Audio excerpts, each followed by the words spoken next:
ang Tawi-Tawi, that's the farthest island in the Philippines, closer to our more neighbor in Borneo.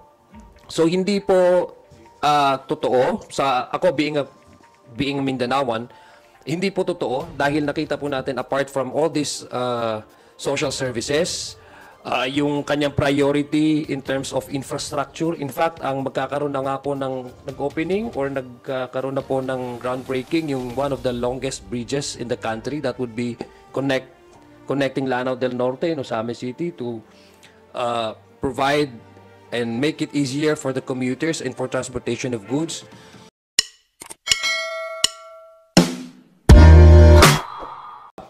Actually, yung committee po, as the discussion in the committee progresses, kung may mga topics po na nagpa-pop up along the way na germane naman po, well connected with the concern of the committee, I think ma-include po yun sa discussion. Kasi that's how the committee members would really appreciate kung kumbaga parang we will not leave any stone unturned, no?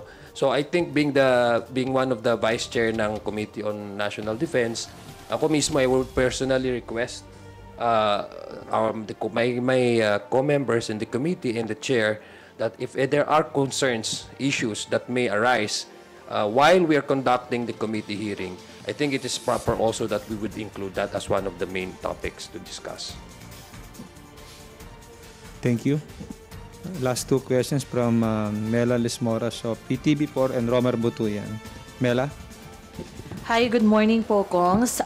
This weekend, through a statement, sinabi ni Speaker Romualdez na maglulunsad muli ng bagong Pilipinas Service Fair sa 3 more provinces in Mindanao, specifically sa Zamboanga City, Tawi-Tawi, and Davao del Norte. Kayo po, ano pong komento nyo rito, lalo pat hindi pa rin tumitigil yung ibang kritiko na sinasabi na pinapabayaan umano yung Mindanao, and specifically kay Kong Adjong lang, ano rin po yung komento nyo dun sa paulit-ulit na komento ng ilan na pinababayaan ng administrasyon yung Mindanao?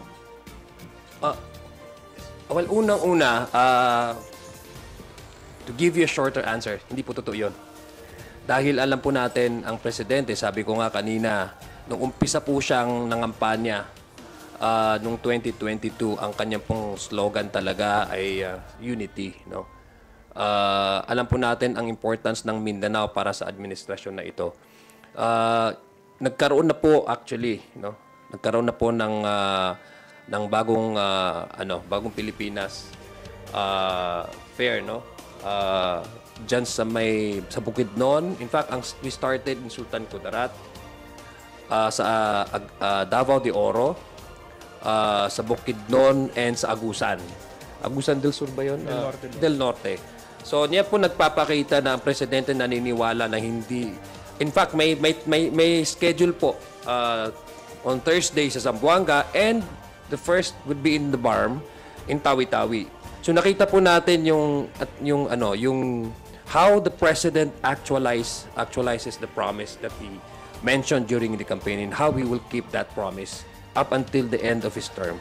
From the farther northern part of Luzon to the southern tip of the Philippines, nakita po natin na puntahan niyang Luzon at pupuntahan niya po. Ang Tawi-Tawi, that's the farthest island in the Philippines, closer to our more neighbor in Borneo.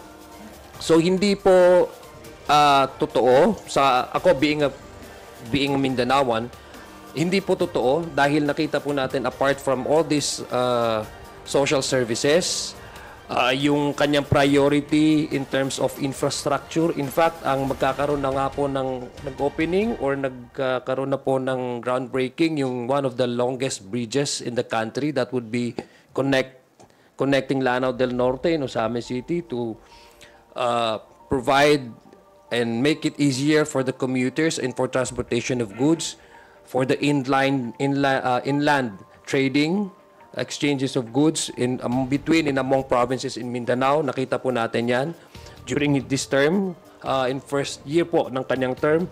Yung pagbibigay po ng mga ayuda tuloy-tuloy apart from the infrastructure, yung pagbibigay po ng kanyang suporta sa Mindanao in terms of in terms of putting primacy on the peace process. Nakita po natin yung result ng peace process nung umupo siya, sabi po niya, he will make sure that the government will respect the result of the peace process. He maintains that Mindanao as part of its vibrant democracy and selection of leaders. He will make sure that in 2025 we will respect the right of the people to elect their choice of leaders. In 2025 CAMBARM election, that will be the first election. At saka yung nasabi ko po kanina, yung kanyang pagbibigay primacy sa rehabilitation ng Marawi, dahil ito po ay medyo nawawala na sa consciousness ng mga tao dahil for the past 6 years hindi pa po tapos ang rehabilitation. Ginawa po niya is i-amend po niya ang administrative order to make sure that na-streamline yung lahat ng mga assistance galing from the national government. Ano yung mga gaps na hindi naibibigay sa Marawi? Ano yung mga pangangailangan pa in terms of rehabilitation and the compensation packages para sa Marawi. So makikita po natin in all concerns, no? Apart from yung serbisyo fair, nakita din po natin yung mga underlying gaps na hindi pa po nasusolve in terms of peace process, which basically benefit not only Mindanao but the whole of the country, ay binibigyan po niya ng pansin. So I don't think it's fair to say that the President is actually neglecting Mindanao. In fact, that's part of his priority. At nakita na nga po natin ang kanyang Vice Presidente taga Mindanao.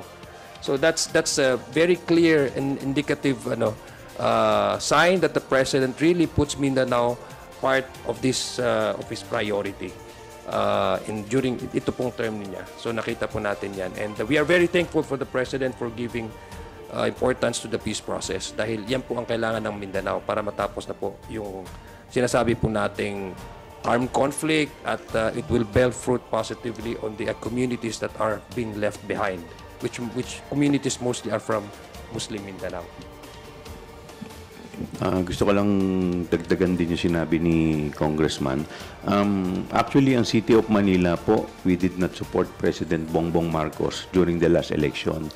But even though nasa opposite side po kami, hindi rin po pinabayaan ang City of Manila. In fact, isa po kami sa mga unang nakinabang dito po sa card na ibinaba po ni Speaker Martin Romualdez, ang aming pong timon o namumuno po dito po sa Kongreso. So makikita po natin si President Bongbong at saka si Speaker Martin Romualdez, wala pong tinitignan.